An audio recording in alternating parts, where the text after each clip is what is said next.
Welcome back, everybody, to Just Keep Parenting. Thanks for joining us today again. We've been talking a little bit about Mr. Rogers and some of the work that he did with children. And so today, last week we talked about mealtime. So if you haven't gotten a chance to watch that, watch that. And today we're going to talk about choosing playthings, right? As the holidays are coming up and we're thinking about gifts for our children, gifts for our classroom, gifts for our daughters and granddaughters who are teachers, lots of different reasons to give gifts. But we're going to talk about choosing playthings today, right? And as we watch children play, it really does depend on what they're thinking about, right? Or what they're dealing with at the moment. That's how they make play happen, right? I love the quote in my classroom that says, "A child's work is their play," right? Children play because they're trying out different roles. They're figuring out what the world is like. They're working through some of their feelings or just playing just for fun, right? They don't need a reason. And the very best type of playthings are open-ended type of toys, right? So this week in our classroom, we've called it an open-ended center. So we've got lots of recyclable materials. We've got lots of tape. We've got lots of glue. We've got things from the creative cart. So like straws and Q-tips and cotton balls, beans, different things that they can create with, right? And so it has been amazing to watch my student teachers see how amazing it has been, right? And obviously there's, the adult plays a role in that, but the kids have been so excited about making robots, making houses, making hospitals, all those things that they're thinking about because dramatic play is a vet's office, right? And so they're just taking all these toilet paper rolls and Coke bottles and what else have we got? Cans, soup cans, and different things that have just been amazing to watch them create, right?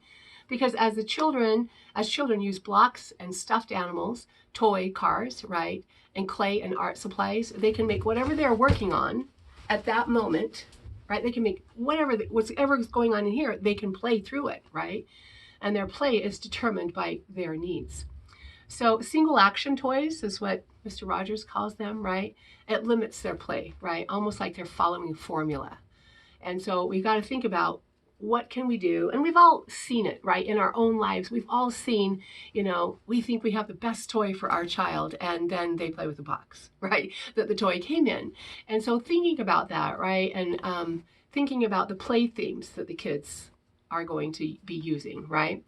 Preschoolers play is about going and coming, right? Power and control, good guys versus bad guys, nurturing and being nurtured, as well as chase and rescue. That's kind of the theme that we see as we watch preschoolers play, right? The reason is because these are all things that this age of children is working on in their current life, right? As we watch children play with toy cars, we may see these types of ideas come out of their play. This was so fascinating to me, and it happens every day in the classroom, right? If a child is making the car go away and come back, they may be dealing with those feelings, right? Each time they have a parent that goes or, is left behind for an evening out.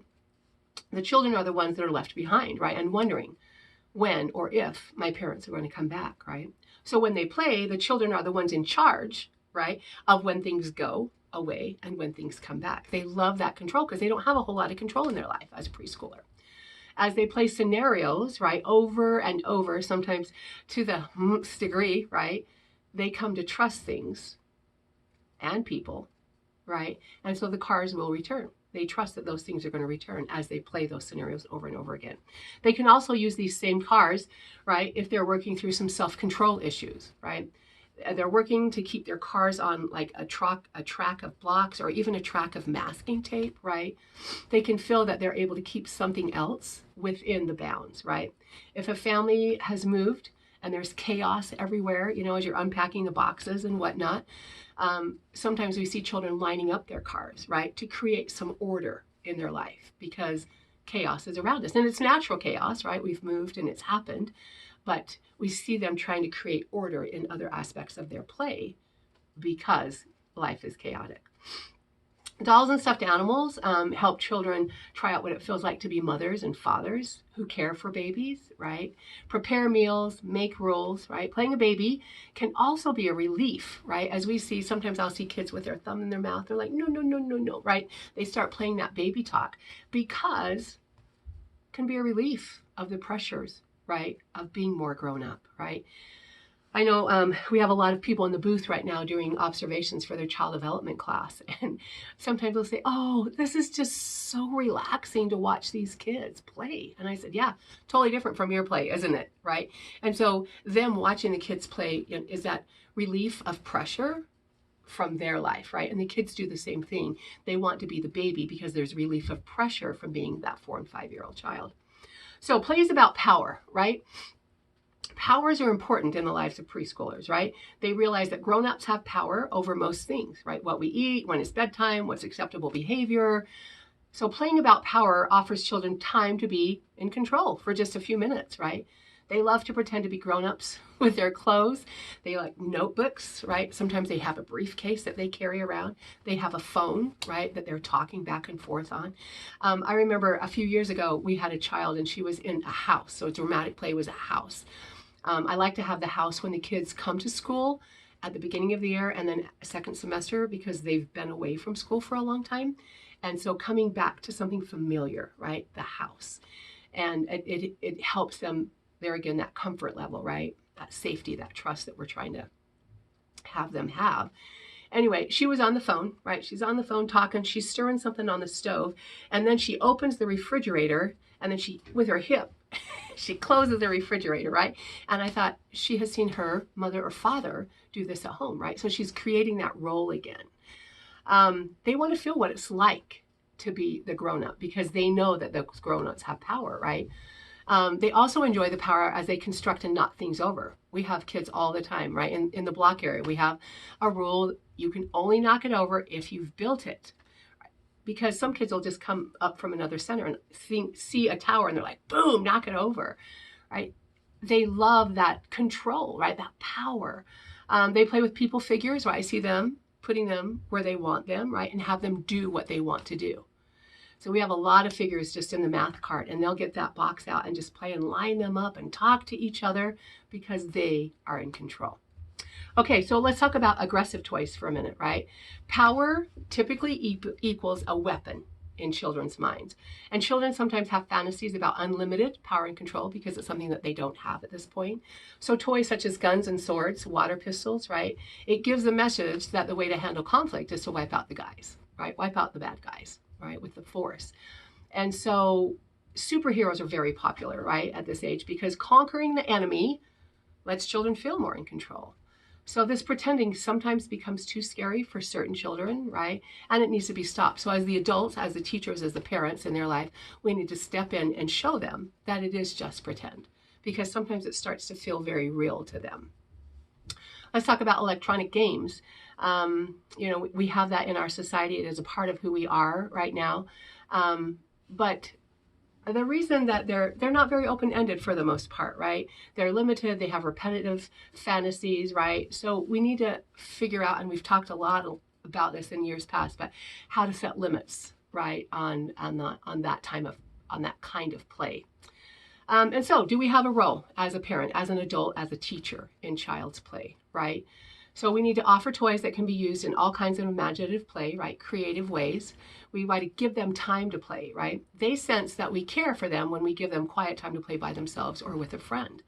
And so we are right now in the middle of a lot of play dates, right? We're starting to see the kids starting to gravitate to each other. And so we want to include the parents in this and be able to say, we've noticed that they've gravitated towards each other, they're playing with each other on a regular basis, and so maybe we want to take it outside the school and have a play date, right?